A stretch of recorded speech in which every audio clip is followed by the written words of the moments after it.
Welcome to the Page by Page podcast. My name is Megan O'Russell. And my name is Christopher Russell, and we would like to welcome you to episode 8, chapter 7. I remember when when you finished this up, you're like, so the chapter's like 4,500 words. And I was like, okay. So we're not going to do a lot of talking beforehand. We should have time to get to stuff afterwards, which I definitely want to get to. But there was something that you wanted to bring up before we get into it. Oh, yes. So I've been talking about how there's all this extra backstory and world information that I want to share with you. And I just wanted to make sure that I mentioned that there are blog posts that go along with the Page by Page podcast and the Sketchbook of a Wayward Seer chapters. You can find them on Substack, where you just have to look up Megan O'Russell and you'll find me there. You can find them on Pinterest. They're linked there. You can also find them on my Facebook page, where I do share them every week as the blog posts go up. But there's a lot of really cool, fun stuff in there. We have already something about the way supernatural community is, the Ethereum community is sort of a subset of the supernatural community, and some of the things in Portugal that help to inspire the story. And you also have something about the visions, right? Yes, about how Ella's different visions work. So there's some really cool stuff over there. So head on over to the Substack and the Pinterest and the Facebook. I know it's a lot of information about the world building that I'm putting out right now, but this is sort of an if you build it, they will come situation where I believe in this book, I believe in this podcast, and I think that there are going to be people who want all of this information. So to my early followers, thank you. Thank you for coming on this journey with me. But I have full confidence that it is going to be worth making sure that I have all of that information in the different places to give readers easy access. I think it's worth starting that now. Yes. If I don't start it now, I'm never going to catch up. Yeah, well, that's so true. I am building the infrastructure as we go. You are, and you're doing a great job. Yeah, I actually feel really good about it. Yeah. Cheers. So funnily enough, as we take a sip of this, I was sitting there while you were talking, and I was listening, but I was also going, uh-oh, I don't know if I remember the name of the beer. But I do know that it is Funky Buddha, and I want to say that it is a maple bacon breakfast porter. It is definitely something along those lines. Don't worry, in the show notes, I will have the actual name, and I will link it the way that I always do. But this is from a Florida brewery. It's very akin to Kentucky Breakfast Stout, which is two of our good friends, Frank and Shannon. It's some of their favorite beer. It's very good. It's nice. It's a little...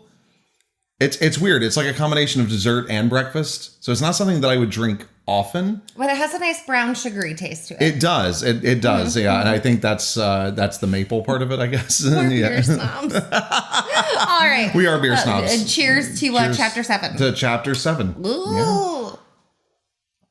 Okay. So let us go ahead and jump in. Oh, wait. Do I have to do previously on? Oh, yes. Thank you. I am so sorry. Previously on Sketchbook of a Wayward Seer. I really want music to go with that. That's great. It's going to have to wait. So previously on Sketchbook of a Wayward Seer, it is... Okay, I'm sorry. It is... We just got through Ella Day's second day of school, which did not go well. The faculty room in her school caught on fire. She was not doing well because we find out that her parents, when they died, her grandmother's house burned down. And so the fire is very upsetting for her. So some of the students arranged to take her away from the scene with permission. And they're going to rendezvous to continue Ella's welcome to Laureldale celebration. Yep. And so I think that covers it. Yeah, I think that covers it. I think it does. Yes. Good job. Well done. All right. So here we are. You ready? Mm-hmm. Okay. Sketchbook of a Wayward Seer, Chapter 7. I have to give time for the music. Sibyls are a gift to the community. No matter the form of their gift, no matter their bloodline, each seer is to be cherished. We are the keepers of the treaty, the Ethereans' best hope for peace, for survival. The seer's gift is born in those who will be strong enough to guide and blah, blah, blah, blah. Mom had a standard speech she'd whip out about once a week. She'd add in extra points, like Sibyls don't cause the things they see, for a few months after I hadn't been able to stop a fatal car crash on a snowy day. Or that some events, like heart attacks, are too wrapped up in things that have already happened for a seer to be able to change, after disaster struck the only friend I'd made when we lived in Colorado the second time, to really drive home her "you can't live in a state of self-loathing" message. She'd slide in other platitudes when the news got dark, too, that wars are too big, too tangled a web of causes, tempers, and bloodlust for a seer to be able to change. Or, my favorite, "the world is bigger than us all, Ella. If a storm wants to wash a city away, there's nothing any of us can do to stop the flood from coming." Having the additions memorized provided an extra layer of annoyance-masked comfort to her customary post-seer fail sermon. Not fail. Dad would have squeezed my shoulder. If you survived, you didn't fail. It took me a long time to accept that Dad wasn't setting the low standard of survival because he thought I wasn't capable of helping the people I saw harmed in my visions, or even that he thought the deaths I hadn't been able to stop didn't matter. Dad understood that some things aren't meant to be changed. Some can't be changed, no matter how many lives you're willing to sacrifice to try and stop a horrible thing from happening, and some things shouldn't be fucked with, because the alternative would be so much worse. It was the last part that kept me distracted on our way into the tiny section of Laureldale that passed as their downtown. I studied Jason's face as he drove. He held tension in his jaw, not surprising as the school was currently on fire.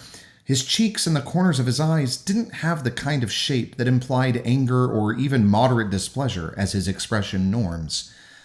Everything about Jason Archer, from his perfectly not quite shaggy hair and super clean car, to the way he drummed his thumbs on the steering wheel when we got caught at one of the town's few stoplights, keeping time to whatever song played in his head because he'd left the music in the car off, for my benefit I'm sure, made him seem, if not the perfect display of a guy parents hope their kid ends up dating, at least a nice enough, normal enough human to not be involved in anything horrible or imminently deadly.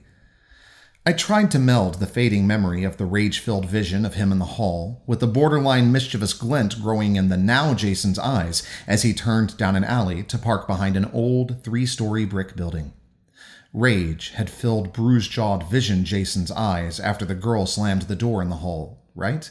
Not when Jason had run through chairs and slammed a door.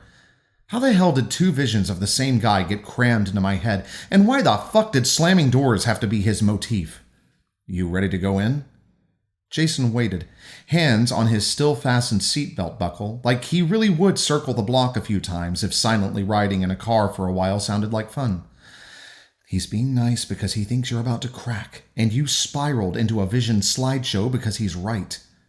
If you'd rather go home—" Jason cut himself off, flinching like he could see the fresh wound that one stupid word slashed right in the middle of my chest.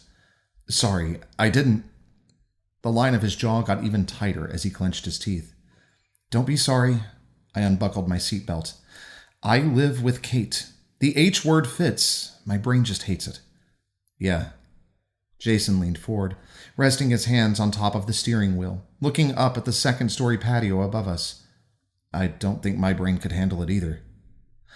Flower pots with fall blooms lined the patio railing, and the kind of seating made for letting time slip away with friends filled the deck, but I couldn't see anything worth Jason staring at.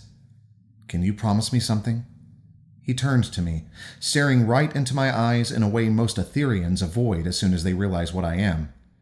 I leaned into the wall, shielding the reasonable sliver of my mind, fortifying my defense against whatever door-slamming vision of Jason the cosmos chose to burn through my brain next.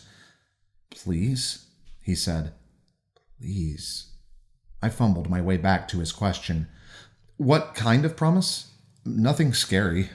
A tiny hint of humor reached his eyes. "Just let me know if you need to tap out." "Tap out of what?" "I've known Paige since we were kids. I would defend her with my life, but I couldn't call someone a liar if they accused her of being overwhelming sometimes. I'll be fine." Jason reached out, his fingers barely grazing the back of my hand. I froze, waiting for visions to steal my mind. "If you trust me for once!" An echo of the same shout I'd heard before pounded through my head, the bang of a slamming door joining the auditory chaos. "Don't fall. Stay here. Stay now." I clung to the worry in now Jason's eyes and the oddly delicious scent of his car, digging the metal part of the seatbelt buckle into my palm for good measure. Bang! "If you'd trust me for once!" Bang! "If you'd trust me for once!" Even as I kept most of my mind rooted solidly in the car, the sound of the slamming door... But wait, had the hall door even slammed with that kind of bang? Like a solid wood door, not a cheap hollow door? Bang! I couldn't remember what kind of door I'd seen in the vision. Ranking the top 10 reasons why being a seer is shitty, right alongside having seen way too many visions of inventive ways idiots are going to get themselves killed, you'll find the charm of having your nervous system respond to threats that aren't even real. Not in the current moment, anyway. Ella? Shit. He tilted his head, furrowing his brow in a way that promised my wandering into the world of Jason's banging, rephrase, Jason's door-closing habits had been noticed. I'm glad you make yourself laugh. I did make myself laugh. Wait, do that one more time. I really like My that goodness. one. He tilted his head, furrowing his brow in a way that promised my wandering into the world of Jason's banging, rephrase, Jason's door-closing habits had been noticed. I'm a 5-year-old. Oh, man, you really are. Just give me a second. I'm going to make sure that I haven't, done something silly, like zoom way in on the camera again. No, we're good. Okay. I don't know. Yeah. If you are someone who likes theater at all and are interested in farce, there's a farce called Run for Your Wife by Ray Cooney. And one of the lines that one of the guys keeps shouting is, "What about my banging?" And he's talking about someone banging on a wall, not anything remotely sexual, but I had But to it's put but in it's this but it's a farce, so it is misunderstood, as being and they so think that it's it sexual. made me really giggle because of Ray Cooney. So that's For why that Pete's line sake. is in there, because I think that farce is we're funny. We're Okay. moving on. Jason's banging.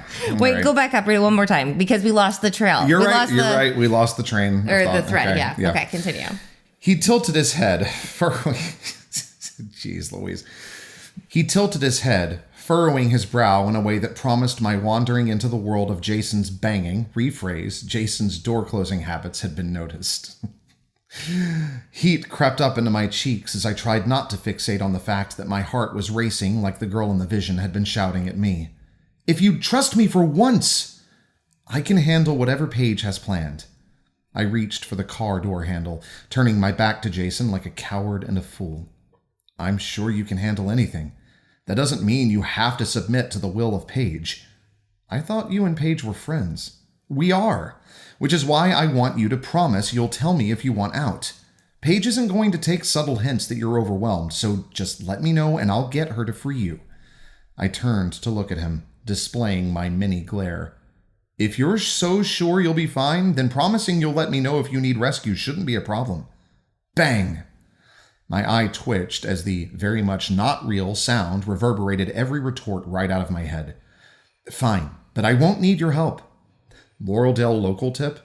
A hint of a laugh bounced Jason's voice as he swung open his door. Never underestimate Paige Paxson. Oh, no, Paige Paxman. Sorry, I got thrown off by the fact there was a weird space that didn't need to be there. How dare. Yeah, I know, editor stuff. Laureldale local tip? A hint of a laugh bounced Jason's voice as he swung open his door. Never underestimate Paige Paxman. Paige Paxman. A nice name for a serial killer with a wall full of stalker photos. Jason closed his door with enough force to border on a slam. Maybe that's just how he thinks doors work. He didn't slam the first door, Ella. Not the door in the hall, Ella. That was the girl, Ella. Don't let the visions blur, Ella. Fuck your fucking life, Ella. I scrambled out of the car, negating any need for Jason to open my door or aid me in the perilous task of standing up on my own. Not that my recent standing on my own record had been stellar. Have you been to the Argo before? Jason stepped out onto the sidewalk. Nope. He rocked back on his heels as a proud kind of grin banished the rest of the worry from his face. Then let's head around to the front. Sounds great. I swear his shoulders gave an extra bounce of excitement as he led me out onto Fleece Street. For those of you listening to the podcast, I just glared at Megan. Fleece Street. So that's the second musical theater nod that you've done. For those of you who don't know, that is from Stephen Sondheim's Sweeney Todd. It's called Fleet Street there, but... Okay, we'll get to ask about the Fleece Street after this. The Fleece Street at the end of Yeah, this? ask Okay, about great. the Fleece Street. Hold on. Oh, wait, I already have it written down. Okay. I literally have written down Fleece Street, you're an idiot. No, that's just how our friends I'm a talk to dork. each other. Yes. You are a dork, yes. I would never actually call you an idiot and mean it because you're way smarter than I am, as we discussed last night. I was not the one who brought that No, up. I know you weren't. Uh-oh. Okay, no, we're good. Okay, continue. Sorry. Hold on. Give me a second. I feel like I should start telling knock-knock jokes. No, don't do it. Okay. I scrambled out of the car, negating any need for Jason to open my door or aid me in the perilous task of standing up on my own. Not that my recent standing on my own record had been stellar. Have you been to the Argo before? Jason stepped out onto the sidewalk. Nope. He rocked back on his heels as a proud kind of grin banished the rest of the worry from his face. Then let's head around to the front. Sounds great. I swear his shoulders gave an extra bounce of excitement as he led me out onto Fleece Street. Laureldale was exactly what you'd expect of a charming old mountain town in New England, provided you ignored the detail of Laureldale actually being in the mountains in New York, and assuming you didn't have a clear idea of what real towns were actually like. The brick buildings along Main Street weren't just well kept. They had little turrets and widow's walks, or, at the very least, fancy attic windows. Some adornment to prove they were more than the pathetic plain businesses one might find in a lesser town. No cracks or weeds sullied the sidewalks, and the numerous and well-marked pedestrian crossings still had the full brightness of a fresh layer of paint, a necessity for a perfect stroll alongside the park, which offered swings, fountains, gardens, benches, and a full docket of upcoming family-friendly events. A nerve-grinding sense of something close to spiritual nails on a chalkboard dragged down my spine as Jason climbed the steps onto a wide porch that stretched along the front of the building he'd parked behind. Just a note, we are going to come back to that sentence because I love it and I want to discuss it. 2 cafe tables and 2 wide couches filled the space. All 4 spots had been claimed by people with coffee and pastries, but none of them paid attention to their phones, books, or laptops. Jason turned at the top of the steps, following the coffee drinker's gaze. Smoke still tainted the sky to the northeast, marring the perfect blue of the morning with proof that while Laureldale might strive for tourism-worthy glory, every perfect place is just one shitty night away from turning into hell. Not entirely literally, but close enough. Shit. Jason bolted into the building, slamming the door behind him hard enough to bounce the Argo sign hanging just above. I glanced from the door to the sky, risking one moment of not following him to see if I could spot whatever had spooked him. Nothing. Smoke, sure, but nothing unexpected. Jason! I chased after him, feeling like an ass as I slowed to make sure I didn't slam the door and shatter the little glass panes of its window. A staggering sense of wrongness sloshed nausea through my gut as I swept my gaze over the room, almost like a restaurant, but filled with fancy wingback chairs instead of normal tables. I knew where I'd find Jason before my eyes actually spotted him, bolting toward a door in the far corner, lifting his phone to his ear. The lighting, the path he cut through the last pair of chairs, even his clothes. I hadn't caught it before, but he'd been wearing the same clothes in the vision. Everything matched in a tauntingly perfect way. Just like the Jason I'd seen in the vision, he didn't slow as he ran through the door in the corner and slammed it closed behind him. A woman beside me yelped at the sound, dropping both her book and her coffee. Ignoring her plight, I darted around the mess, following Jason. Maybe Jason just slammed doors all the time. Maybe it was a bad habit, not a warning of impending catastrophe. But ordinary moments don't end up in visions. Happy, sad, tragic, transformational, soul-filling, heartbreaking, all the moments that burn into a person's life like a signpost, etching their path in the world, can catch a seer's mind. But not ordinary moments. Not slamming a door because you're careless. Not just a normal time running through a bookshop or cafe or whatever the hell this place was that required the iron-barred cell peeking around the corner. Sorry, I cut between a couple who'd paused, listening to the shouts leaking through the recently slammed door. "Messaged you," Jason said. "To ask for snacks and coffee," a woman shouted back. "I didn't. When your school catches fire, you call me to tell me you're alive. You do not message asking for a favor, Jason Orion Archer." Are we going to talk about that now? Just keep reading. Okay. Just keep reading. Jason Orion Archer. I cut to the side of the door, changing course to examine a painting of a cat sleeping in a pile of fall leaves as the woman's words gained the kind of clipped tone anyone with a survival instinct knows not to fuck with. Pause real quick. Can you I'm just making sure that yeah, it's there. Okay, good. Look, I'm sorry. Look does not belong in front of I'm sorry, the woman said. The couple who'd been listening scurried away, schadenfreudic glee filling their faces. I'm sorry, Mom. We were out of the school before we even knew there was an actual fire. Jason paused. I never felt like I was in any danger, so it never occurred to me that you might worry. Never occurred? I slunk farther from the door, moving on to a bookshelf that reached all the way to the ceiling.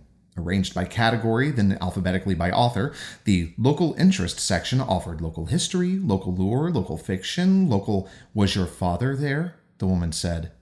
Jason? I don't know. Jason! I didn't have time to look.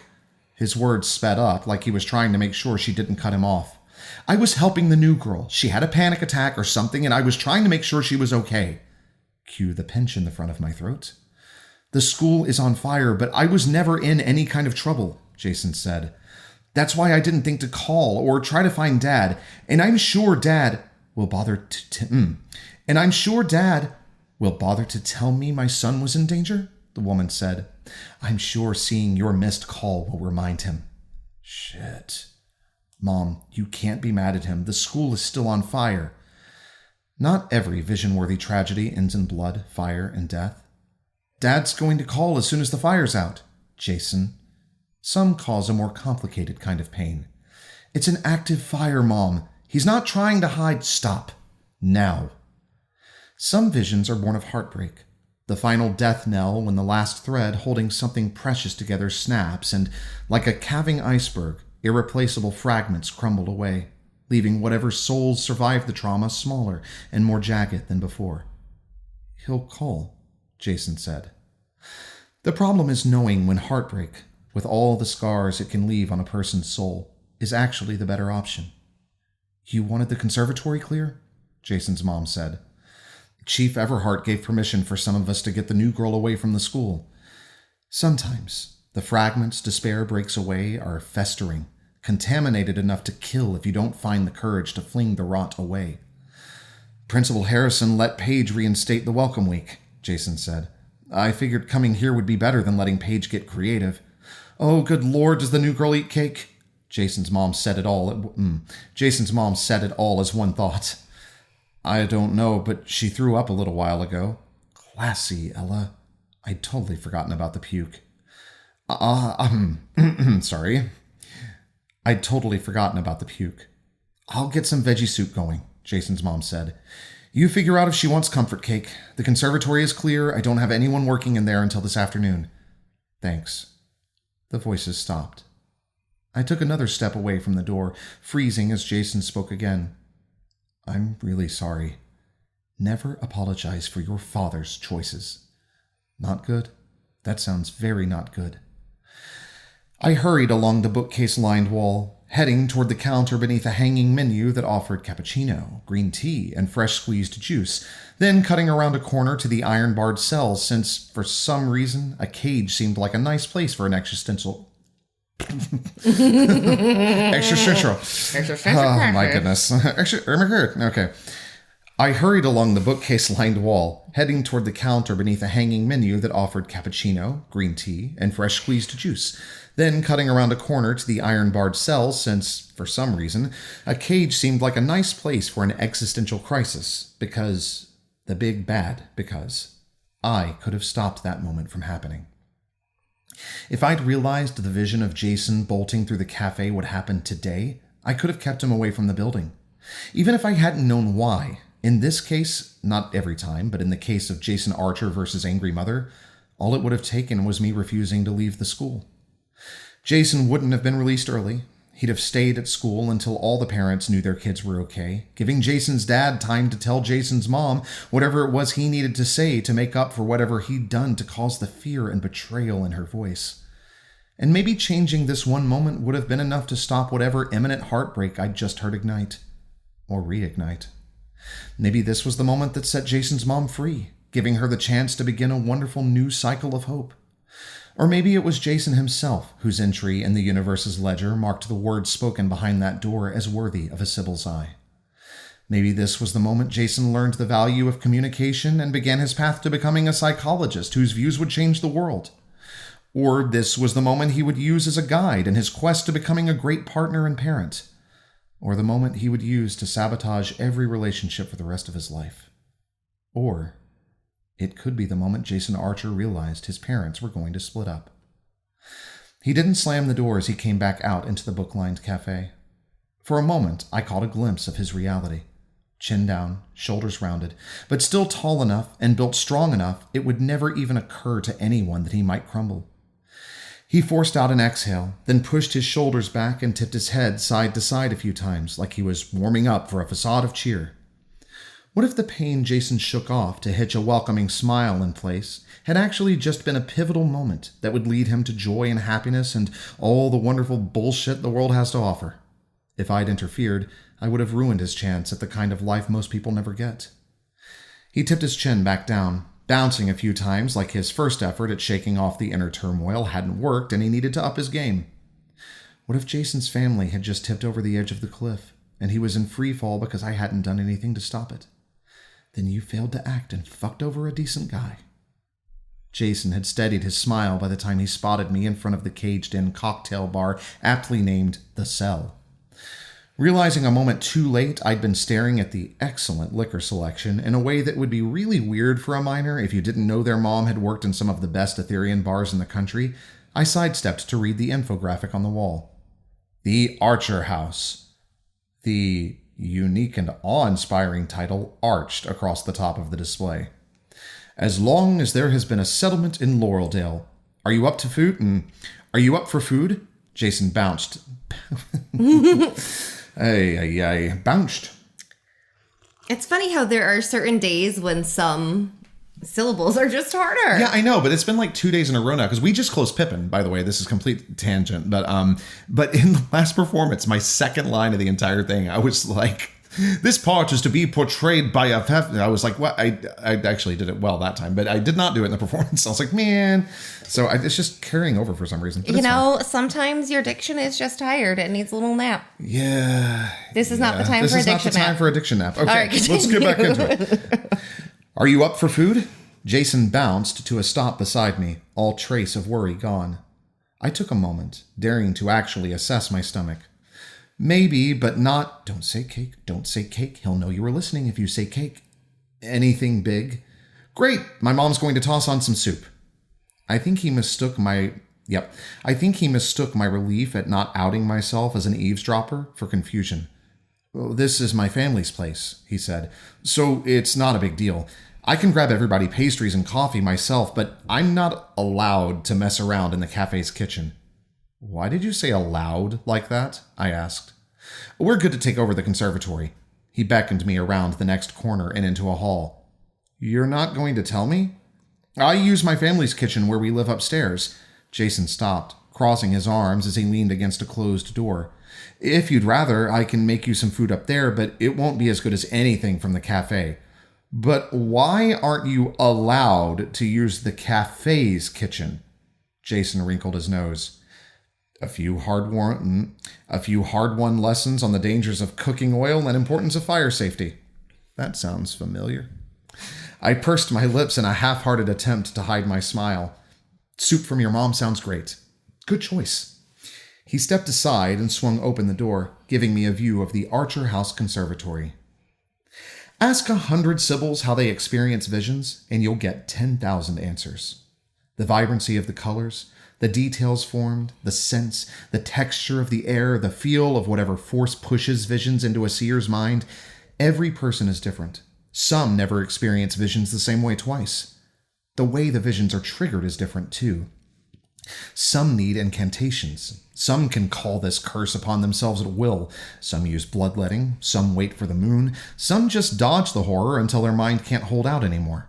But break it all down, and there are 2 categories that can classify every vision: past and future. Most of the time, my mind chooses to torture me with glimpses of the future. But every once in a while, my brain snags onto some jagged thorn time hasn't managed to slowly grind away. That's beautiful, babe. This vision didn't slam into the mental wall I'd built to protect my sanity safe room. The images drifted in through the tiny cracks I hadn't even noticed.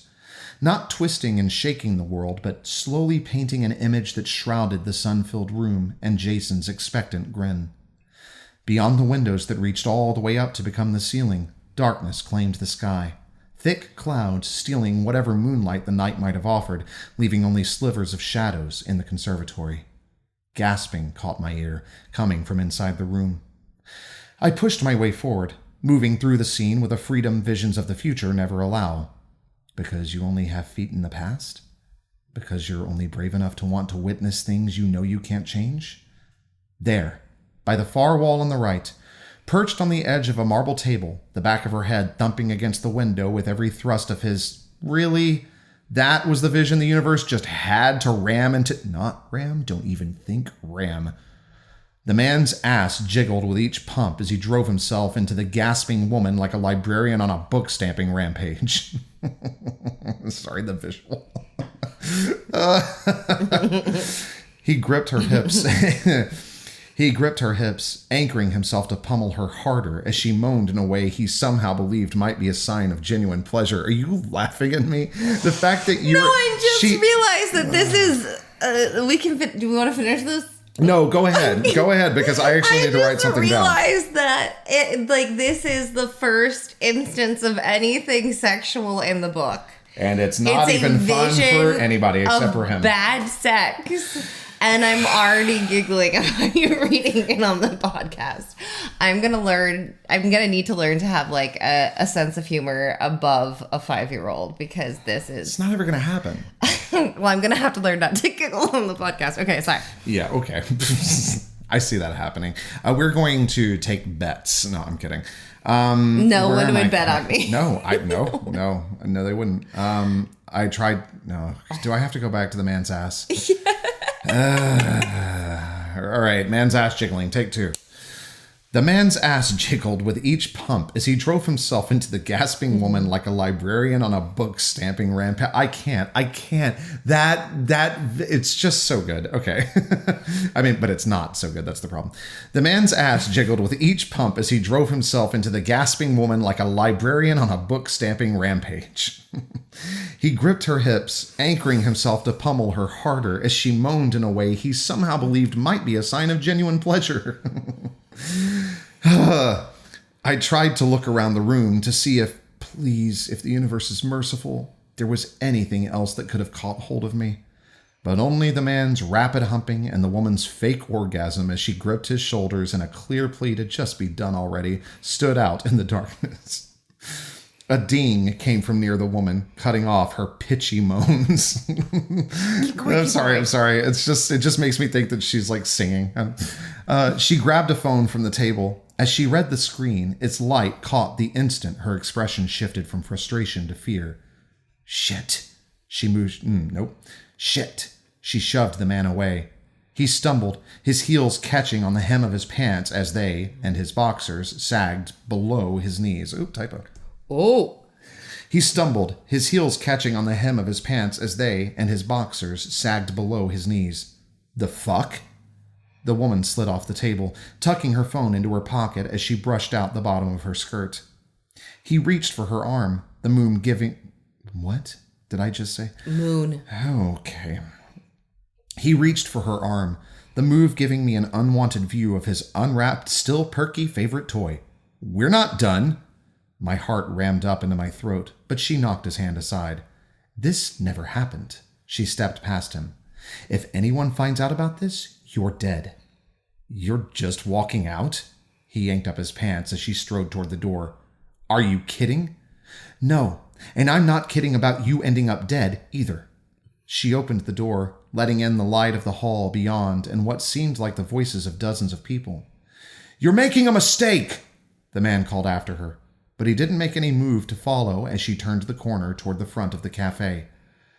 Don't be mad, don't be mad, don't be mad. The pitch of the panicked, awkwardly close to my ear whisper carried the words over the sound of smashing glass as the man picked up a planter and pitched it through the window where the woman's head had been so recently thumping. Pressure gripped my arm, pulling my body forward. Giving me just enough of a launch back into reality, I only stumbled, rather than falling square on my face, as Paige dragged me to a maroon fainting couch. I needed to extend the invite, but I never thought she'd actually show up. Paige spoke through her teeth, her gaze flicking from Jason to me to the unfriendly werewolf from chem class who now stood blocking my only exit. Blah, blah, blah. And thus ends Chapter 7. My word. I am so mature. Oh, we're both mature. We were both losing it. So if we did not lose you, thank you so much for sticking with us through that. She was laughing. You were laughing when you were saying, it's like, I can't wait to hear you read this on the podcast. And I didn't even know what it was yet. She had just written it and was like, hee hee hee. Yeah. And I was like, great, good. Yeah, before Excellent. You read the chapter, I was, it's the Astragal. It brings me so much joy. And his unwrapped, perky, most favorite toy or whatever. Oh my gosh. But that actually becomes quasi-important. Right. Yes. Well, I mean, the fact that he was a fool and didn't wrap his tool, I'm sure will become important. Oh, Christopher. What? I can even take credit for that. Thank you, Ryan Reynolds, for that gem. I think that's like... Oh, no, yeah. But I think that was like something that they had in like... The first time I ever heard that was in Van Wilder. I'm sure that was in some sex ed class. I'm sure, yes. But that was the first time I ever heard it. So, and it made me laugh so hard. Okay, so what are your questions? What did you want to talk about? So a number of things. First of all, why did you make me do that? I'm kidding. Because so I can't say that my brand of humor is for everyone. But I think it's hilarious. Yeah. And there has been a lot of darkness. There's been a lot of death. Like, we're talking about an orphan whose school caught on fire, whose math teacher is on death's door. And like, for some reason I thought you were about to say whose math teacher is on fire. And I was like, oh no. Who the person who's done the most to try and befriend her just heard his parents, quite possibly heard their divorce begin. Has he been the one to do the most, or is Paige? Well, he's done the most like actual interaction. Okay, that's fair. Yeah. I'm just thinking about all the painstaking. Yeah, but Paige did that for like a concept of Ella, not for Ella herself. Okay. So he's actually doing things for the Ella that exists, not the Ella on paper. But Caleb would kill her, or so she hopes. Yeah, I mean, hopefully he would. Oh my God. But I forgot where I was going with this. Where did this begin? I don't know. I wanted some humor in the chapter because everything that she has seen so far has been dark and dire, or at least a little bit tragic. Well, who's to say this isn't dark and dire in its own way? But it's the first time that we've seen sort of the comedic side of the visions of like, not everything you see is going to scare you. Sometimes it's just going to be really awkward and you can't get it out of your head. So that brings me to the last question that I wrote down, because I had forgot this was something I wanted to ask about. But I asked you, I was like, I hesitate to ask this. This is when I was asking it initially. But how the hell does Ella know that she's faking an orgasm? I was like, I don't...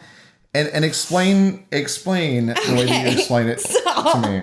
So, and this will become more clear and more important as things go on. We'll get more into it. But I want you to really Ella talk about her mom in that conversation. Had visions since she was really little. And when you're that little and you're getting sucked into this other image. So if you're a 3-year-old and all of a sudden you're seeing these big scary things, how are you going to express that to your adult human? Mm-hmm. How are you going to tell them what you saw? And for a little kid, drawing it out is going to be one of the most effective ways. Sorry. And realizing that Ella has been an artist for a very long time because her parents insisted very young that she learn how to draw at least well enough that she could convey her visions to them if she didn't have the right words. Draw me like one of your vision girls, Ella. Sorry. And that habit of drawing, or that necessity of drawing things, has evolved with her over time. But what I really want you to picture with me in this moment is young Ella has been drawing her visions. She's trying to figure it out. She sees something. She brings this new picture to mommy to try and have mommy help her because she saw something really scary. And there was this man and he was hurting this lady. And she holds up the picture and it's just 2 people having sex. Can you imagine being Ella's mother and trying to hold it together during that? And then having to explain that sometimes pivotal moments in life revolve around sex. So she is. Well, that's true. Yeah. I mean, it's a lot. It's how children are conceived. Yes, it's also how relationships are strengthened. It's also sometimes it's the moment someone's caught cheating. Like there are all kinds of ways that could be involved in these kind of keystone moments. So it is something. Well, and I'm assuming, I mean, you don't have to answer this, but I'm just through that, I'm assuming that somebody was cheating. Probably. It seemed like her. I'm not going to discuss any but of I'm this. just like assuming because I'm like, but she wasn't enjoying it. All right. Anyway, sorry. Anyway, but so the comedy to me is her having over the years been tossed into these very unchild friendly visions and figuring out over time how to interpret it. Yeah.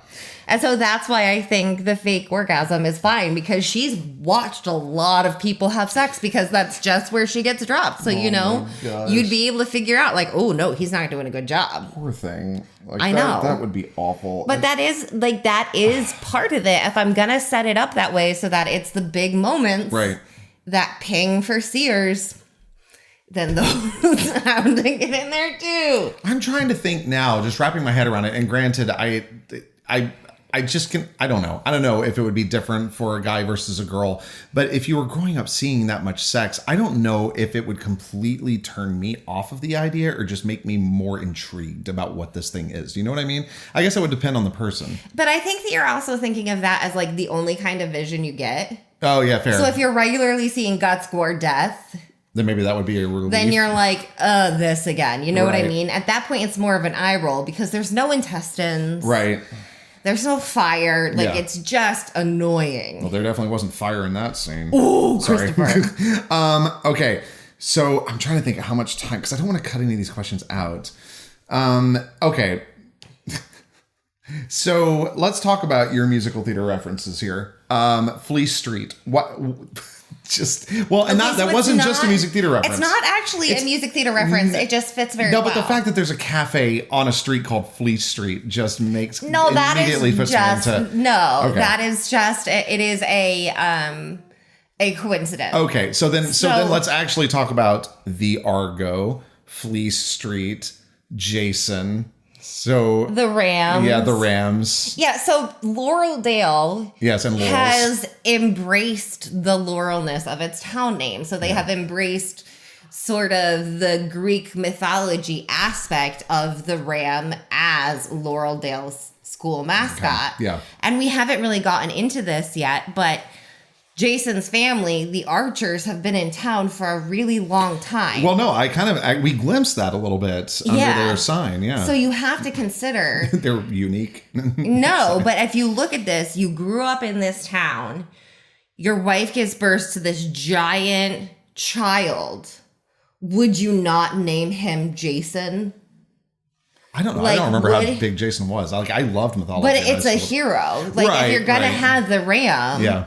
Well, then, if you're going to have the Rams, then it makes sense that someone would be like, we should have a Fleece Street. So did they name it Fleece Street then? No, it's just this town's sense of humor with the Rams and Laurel-Dale. They're like Fleece Street. And so that's where the school band parades happen. It's a town full of dad jokes. It is a town full of dad jokes. I love that. But that's what happens when you're in upstate New York in the winter. There is nothing else to do. You are trapped inside. It is snowy and cold and awful. Yeah. Sorry, I know that some people love the snow. That is not in my soul.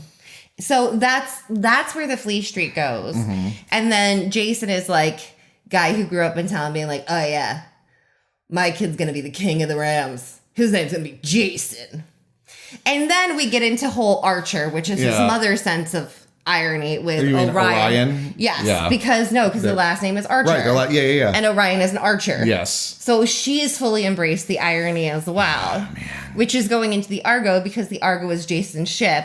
Right. So it basically just spun into one long pun. Yeah, sure. That his parents have lovingly and with great humor accepted. Yeah. Which you can't tell me that parents in real life wouldn't do that because we know parents who have. Yeah, that's very true. All right, continue. Okay, so the next thing I want to ask. I dropped my notes. I'm sorry. Okay. So the next thing that I wanted to talk about was this. It's very simple, but she grabbed a phone from the table. This is going back to that scene that you made me read because you're a meanie. But she grabbed a phone. Now I just want to push it further just to make you blush like that. Oh, man. She grabbed a phone from the table. Grabbed a phone. So I feel like my immediate thought, if I were writing, and granted, I'm not an author, so this is probably a bad bar, but I would be like, she grabbed her phone, because I would just immediately assume it's her phone. But you don't do that. And is there, so like that is the correct grammar choice, is to say a phone, because you can't head hop and know that that is her phone, right? But is that a reflection of how Ella's mind works now, that she doesn't assume anything anymore? Do you know what I mean? Or is the curtains are just green? No, it's not that the curtains are just green. It's actually a little bit more than that. I mean, yes, there is the don't make assumptions because it can get you killed aspect. Right. But it's also that she's trying to take in everything in this room. A phone that is off and on the table next to her. Mm-hmm. Ella didn't see it till then. Right. So it is a phone. It's not. Oh, I see. It's not in the vision. It's an object that has just appeared, and it is a phone. It was there, but her brain never. The ownership of it doesn't. It's not the ownership. It's the. Sorry. Picture so there's the couple. Yeah. Jiggle butt. And everything else in the room, it exists, but it's kind of not fully developed. So that is the thing that is strong enough to hold her. Okay. The phone was not a part of that strong thing until it rang. Okay. So it didn't clarify as part of the image. Oh, I see. So it was always there. It was always on the table. It did not, the picture did not add it into clarity. Okay.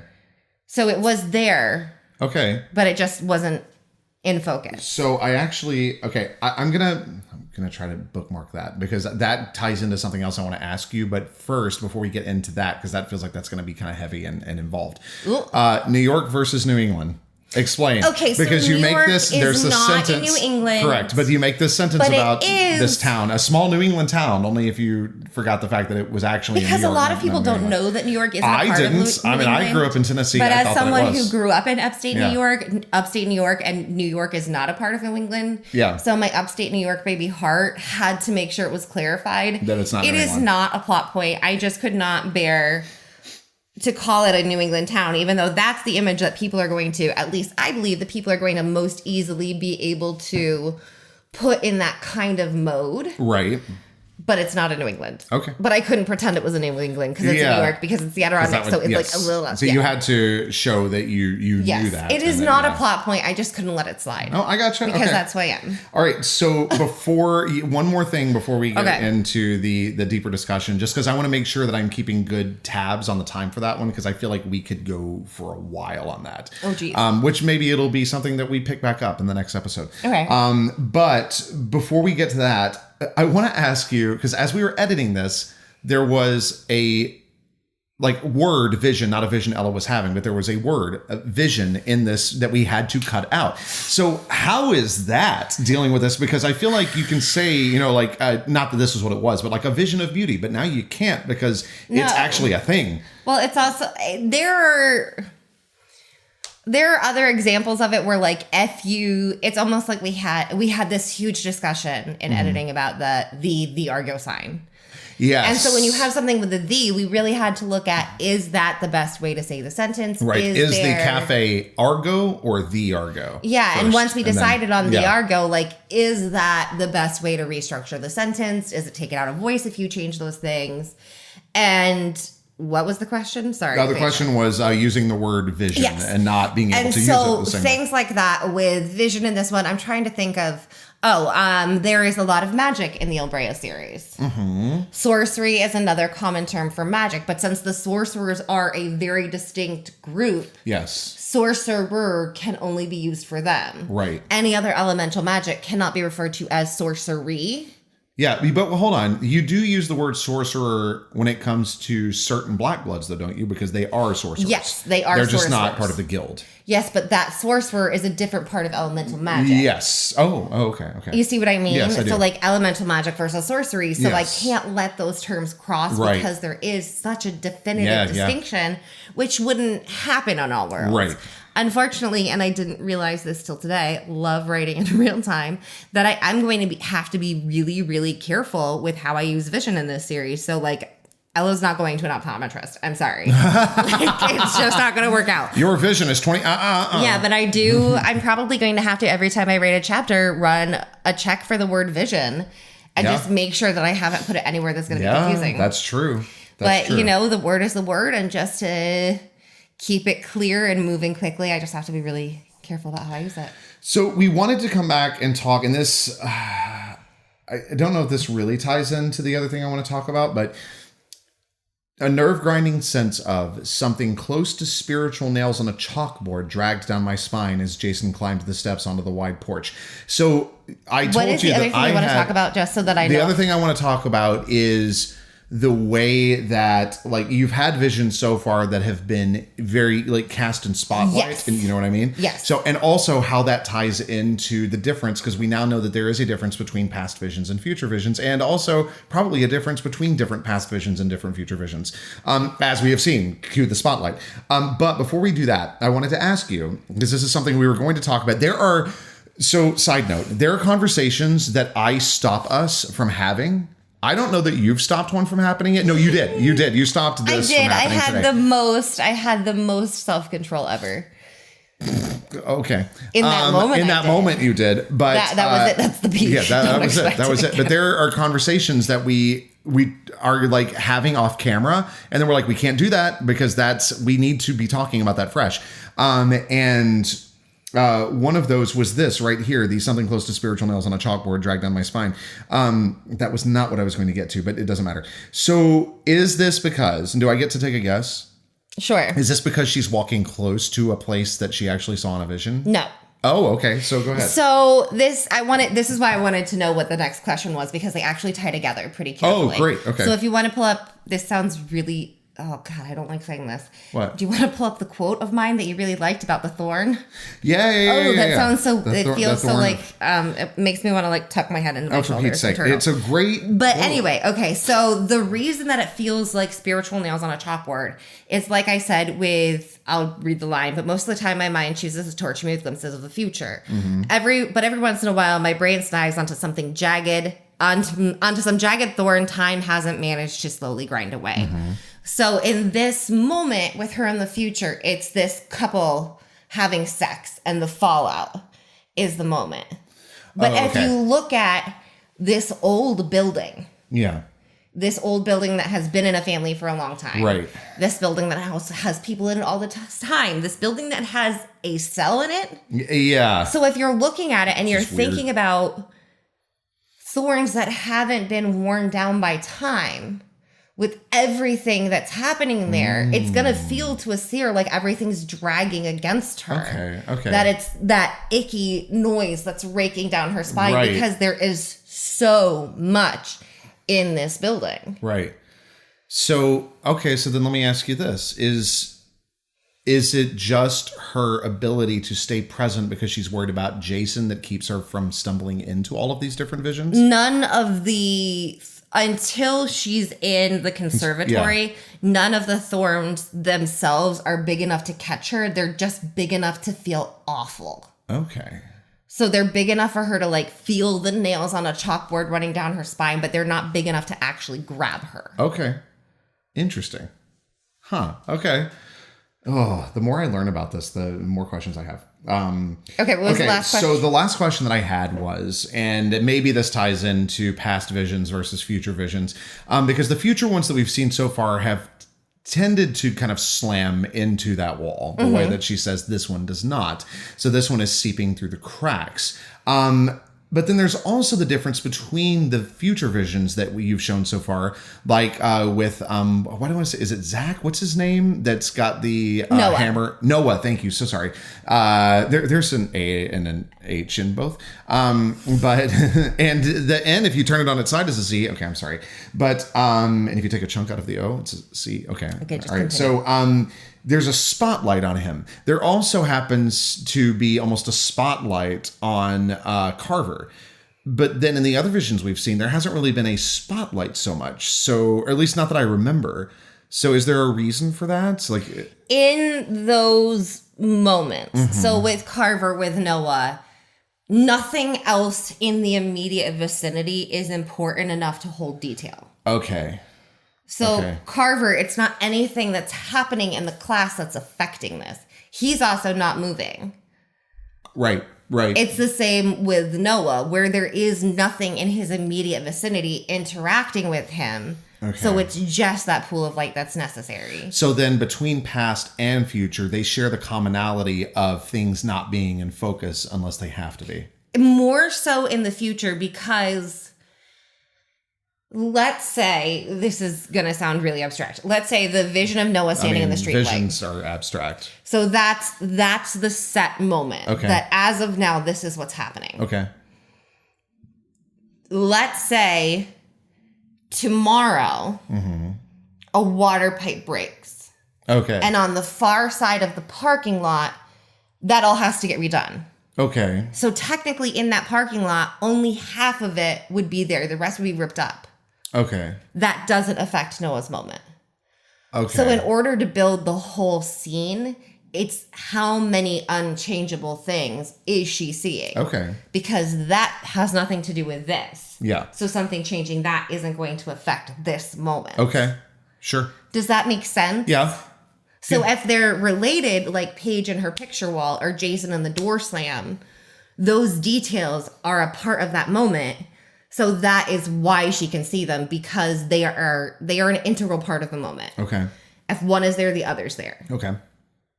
Whereas when it's a spotlight moment, it's the rest of it doesn't matter. This is what it is. Okay. This is the thing that she's seeing, this pinprick. Yeah. Does that make sense? No, that does make sense. That does make sense. Or is my brain way too mazy right now? No. That all made perfect sense. Okay. Yeah. Okay. That is actually all I had. And that's perfect because that puts us almost right at time. Now, before we leave, I want to ask you, where are we going in a few days? Megan? Oh, in just a few days, we are going to the Baltimore Comic-Con. I'm going to be in Artist Alley with my book booth. I'm really excited. I'm hoping to do a TikTok live while we set up so that people can see how I set up my book booth and all that fun stuff and show off some of my cool swag. Yeah, but that'll be, because we're recording this on Monday, and this will be, the podcast anyway, will be airing on Tuesday, and then we will be up there Friday, right, is the first day of it. Yeah. So yeah, this Friday, if you are in the area, come check us out. Yeah. And there is a page on my website that has upcoming events, so do check it out if you're mostly in the... I don't know that that's made the transition over to the new site. Okay, well, we'll make the transition. So by the time you're hearing this, it should be fine. It should be fine. Yeah. But I'm going to be at the Miami Book Fair this year, and I'm doing Orlando Reads Books. So I do a lot of events. So yeah, do check that out. Come see me. Come hang out. It'll be great. Yeah. All right. And I think that is it for us. So thank you so much. Make sure that if you're listening on a podcast platform that you, like, subscribe, leave a nice comment wherever you're watching this. If you have the ability to leave comments on the platform you're watching on. And was there anything else that you wanted to add? And don't forget to check out the blog posts on Substack. Yes, please do. They're awesome. They're a lot of fun, and they give you an even deeper view into the world than our podcasts do. It's such a big world. Why am I doing this to myself? I don't know, self-loathing, but the rest of us really appreciate the journey. Thanks. Thank you. Yeah. All right. So until next time, thank you. And as always, thank you for reading.